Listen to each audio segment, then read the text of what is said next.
Hi, Adam. Hi, Anna. Thank you so much for agreeing to be interviewed by us. It's such an honor for us to have you here. Yeah, of course. I'm happy to be here.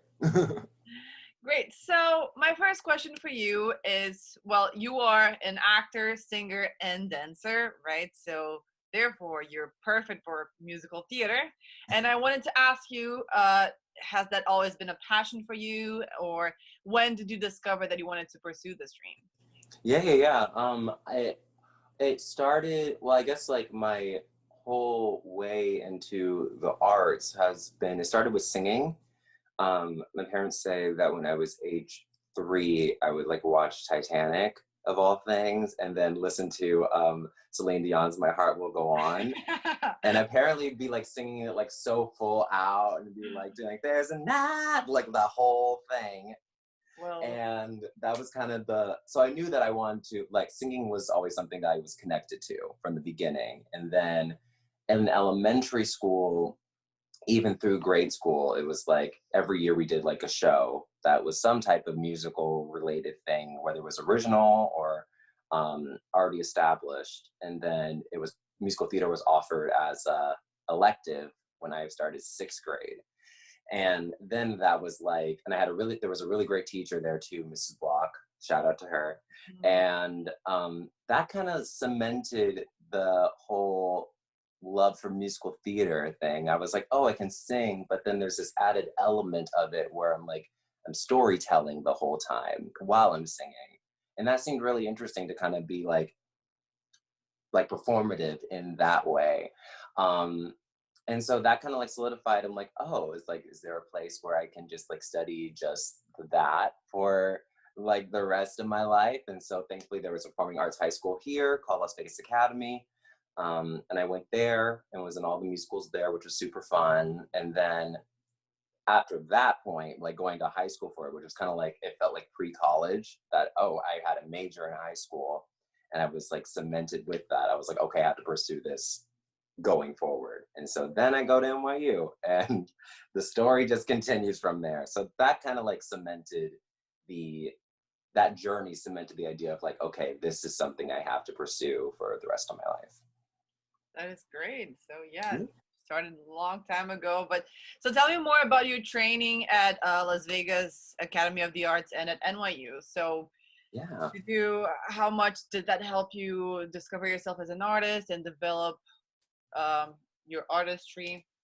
Yeah, I think, well, it was so interesting because I remember freshman year at Las Vegas Academy, it was understanding what acting was. Because it's like in middle school, we were just like, just performing. We weren't even thinking about like, what are like my objectives? What do I want? And all that stuff. It was just like, just perform and just get the words out and see what happens. And then once I got to high school, it was like, oh, okay. So this is like, really cerebral. Like this is a lot to think about of like how, like what are the objectives? What do I want? How do we keep things active as an actor? And so I guess LVA like cemented those seeds, those ideas of what that is for an actor. Um, and then translating that all the way to NYU kind of gave the whole idea of having those type of questions as the actor, but then implementing it physically, which was a whole different concept. I was like, oh yeah, you're on stage and your body is so connected to that moment, and our body is our dictionary when it comes to like finding those inner moments of like, whether it be like super emotional or super happy, super joyful, our body knows all this stuff. We just have to find ways to access that for ourselves and then implement them in those moments. And so yeah, I think it's been very interesting. It's still such a journey to figure out, and to go to NYU and to like not have any type of like musical theater studio at all. It was just straight acting training from like going to playwrights, going to experimental theater wing, and then thankfully still being a part of musicals that my friends would do and stuff like that, and still just using those tools to kind of bring it to that realm, you know? Yeah. Well, you just gave everyone a free acting class right here. Tend to do that, you know? Great. You're really great with explaining the craft. Good for you. Well, speaking of which, you are an acting teacher, right? You've taught acting, right? So can you tell me a Yeah. little bit about that? I know that you've worked with kids a lot. So Yeah. what has that experience taught you? And well, how do you think the musical theater practice can impact a child's development? Yeah, I think that I taught well, I was currently teaching and still kind of teach like little kids. I work for this company called Inside Broadway that basically like goes around the valley in New York and stuff like that. Um to kind of they just create their own show and they just give it to these kids. I work with like usually ages 8 through 10, and there's like a script set and we use a bunch of songs that are in the musical theater canon, and I don't know, just make a show about it. And even before then I would go back to Las Vegas Academy and do some little master classes within like just the high schoolers, because I know that if I always felt that if I had the knowledge now that like what I'm trying to say, if I had the knowledge that or now that I had Yeah. then like that, then I would be like so appreciative for someone to give me those tools to just prepare myself for what's to come in college. Um and I think that like it's super fruitful to have the musical theater experience, and then using it's very impactful for a child's experience to have that, because it just I feel like the arts have a wonderful way of framing the world and its humanity. And then within the realm of musical theater, it's like we're using song as another added like I don't know, just another way of explaining what the human condition is, and to kind of explore that with children in its own way, and then also with like high schoolers is just I don't know, it's been really fruitful to see how much growth happens and how much understanding there is of not only themselves but then like the impact that they can have on other people, and then the whole like scope of what it means to like be a human, you know. Yeah. I wish all kids had class with you Oh, thank you. and well, so besides Titanic, I know that you're also a big fan of Hamilton. Is that Yes, right? that's so true. I even watched the videos of you singing Hamilton. If you haven't watched Spectator, well, go check his Instagram. He is great.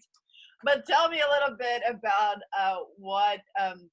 what about Hamilton you like so much, and what does that say about what kind of art you believe in, and how did Yeah. that love for Hamilton influence you in your path? Yes, such a good question. And the funny story about Hamilton is that I didn't understand it before I saw it. I remember like I was in playwrights, and like everyone was singing like Jonathan Groff's "You'll Be Back" and like all these things, and I'm sitting there being like why at first I was like, why is everyone singing these songs? I don't know what they are. And then they're like, oh, it's from Hamilton by Lin-Manuel Miranda. And I was like, okay. And then I won the lottery ticket for Hamilton through NYU, and I Nice. was like, that's the only way I'm gonna see this show, if I just go do the lottery.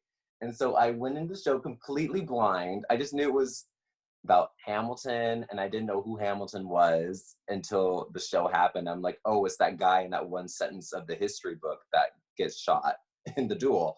And I knew it was by Lin-Manuel Miranda, who did In the Heights. So I did that's my only frame of mind going into it. And I just completely I think I fell in love with the fact of how smart it was, how each song was connected to the universal emotions that everyone goes through in life. I think that's Lin-Manuel's like biggest strength, is that he can take like those historical figures and then humanize them in a way that we can connect to, on top of like it's you're connecting with them on that emotional level. But I think it's even more impactful when it's coming from a Black, brown, BIPOC person. And watching that for myself, I was like, oh, now I can really connect to this, because I'm seeing someone that looks like me commenting on their emotions as this historical figure. Um, And I thought that was super duper impactful and left such an impression on me. And the music is wonderful. It's so fun to sing. Um, and yeah, I think that also made an impact of like what I am interested in. I'm interested in a lot of contemporary musical works and a lot of new original works that give that room for like a bunch of like my people of color, minority actors to allow themselves to express themselves in the 360 way that every type of white role would do, you know? So I thought that was super duper awesome and impactful. That is great. You know, I just Yeah. recently watched it. Finally, it is available to everyone. But Yeah. yeah, now I understand. I never understood until I was able to watch it on Disney Plus. But Yeah. it really is revolutionary. I mean, Absolutely. well, I also wanted to ask you about some projects that you've worked on in the past that you're really proud of, that really, yeah, that you're excited to share with us. Yeah. I'm currently in a Zoom musical Ooh. called A Symphony for Portland. It should be released or premiere online at like the end of September. So just follow my Instagram to Oh figure out what's yes, going on. the info will be on the description of this interview. Yes, the info will be there. But I'm working on that now, and it's original songs that haven't been heard ever, and so it's been really great to explore how I can bring my voice to the part and to the songs, and then it's been really great to kind of collaborate on like my vocalisms and how I can implement those at like the stakes of the show and all that stuff. So that's something I'm currently working on that's been super duper fun and to figure out through Zoom Yeah, can I how it ask works. how is it? How different is it to do a musical on Zoom? I'm sure so different, but Yeah. I've seen straight plays, but I haven't seen musicals. And how does that work on Zoom? Yeah, it's a lot of work. From what I know and what we're currently working on this week and next week is the recording of it. And so, at least just the songs. So, the songs, how it's working is that we're using this program that I don't remember what the name is, but it's basically owned by this company that is able to sync and edit things. And so, we basically have to have like my phone here to play the music through like my AirPod or something like that, which is like a click track, and then this would be the what you would see recording. And so this is playing on like YouTube or whatever, and then there's like a moment that says like 1 2 3 clap so that they know when to sync and everything. Wow. And yeah, it's a lot of work to just get to film it and then sing it with the click track. Then that gets sent over to be edited and put together and all that stuff. And so it's a lot of work. But before that, we've been doing a lot of like one-on-one Zoom musical rehearsals to kind of piece it all together, which has been super duper cool. Great. Were you gonna talk about another project as well? Yeah, I mean, I think one that comes to mind that has been like really, really like impactful and super fruitful was my friend Nazareth. He wrote a play called Vanta Black that fortunately got accepted to like this European festival, I think either like last summer or 2 summers ago, which was super duper awesome. But that was like a 3 act like saga. Basically, it lasted for over 3 hours when we did it, of just like the idea of if African or Black people were to like get reparations at this time, what would that future look like? What would that story look like? And so that was like, it was a whole kind of like breaking down of the like the history of Black people and then what that future could look like in this world where reparations happen and then like Black people feel like they're on top. It was very, very interesting to piece together, and it went from that kind of broad area of like understanding that whole concept. As the plays kind of went on, it kind of shrunk down to make it more about the individual. So like the last play was just like, and more of like an interview of just like me being myself and just saying how I feel about like what is my dream house, what's my dream partner, what's my dream, like all these different things that are so individual. that it just kind of understood of just like, oh, we're going to take the whole world of like understanding what it means to be Black, and then we're going to pin it down and just like, this is a person talking who is just Black. And it's just like, it was just a very, he's super duper smart. Highly recommend reading all his plays because he's so fantastic and such a good friend. But yeah, that was definitely an experience that was challenging, in the way to like really talk about those issues that like we don't necessarily have the space to talk about most of the time. And then to, as the actor, just like really put myself in those situations of like each individual scene that I was in with all these different scenarios, and then just really live in it and be myself across like different ages I was playing, different circumstances I was playing. It was just really, really wonderful and such a challenge, but I loved it. That sounds great. So exciting. Yeah. Well, can you tell me a little bit about some of your greatest inspirations? And that can be either people in your life that you admire, or um, idols, or books, or Yeah. art pieces. Yeah. Oh, there's so many things, but I say like what I've noticed a lot about when someone asks me like, who is your inspiration? It's always women or female identifying actors all the time. Mhm. I think that women have such a wonderful access into acting and really have such an access to their emotionality that is so admirable. And honestly, some of the best performances I've ever seen, like Viola Davis, Meryl Streep, like the list is endless of just like all these people, all these women specifically that have such a wonderful, um, they have such a wonderful resume, and it just shows that like, oh, like these are powerhouses, like because they really do the work. And within musical theater, I find myself, and I talked to my voice teacher about this too, which is super cool. Is just that a lot of the voices I listen to and the songs I like to sing are originally written by females, or like written for females. Um, and that's just the way that my voice is operated, just like singing those but an octave down, because that's just how it operates. But I listen to obviously Phillipa Sue. That is always the goal, is to be Phillipa Sue. I listen to Phillipa Sue. I listen to Taylor Louderman. I listen to, what else I listen to? I listen to my friend Kuhoo Verma, who graduated in 2018 with me, who also helps me with voice lessons, stuff like that. There's just so many wonderful women or female identifying people that I listen to that are my inspirations when I approach work and all that stuff. Okay, great. Well, all of these names will be on the description, so check them out. Check them out. The questions I have for today. Is there anything else you would like to add? Anything that we didn't address?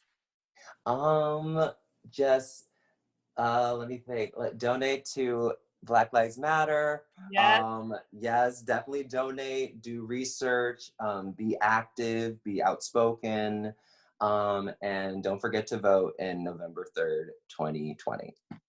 Okay, amazing addition. Thank you so much, Adam. It's such an honor to have you here.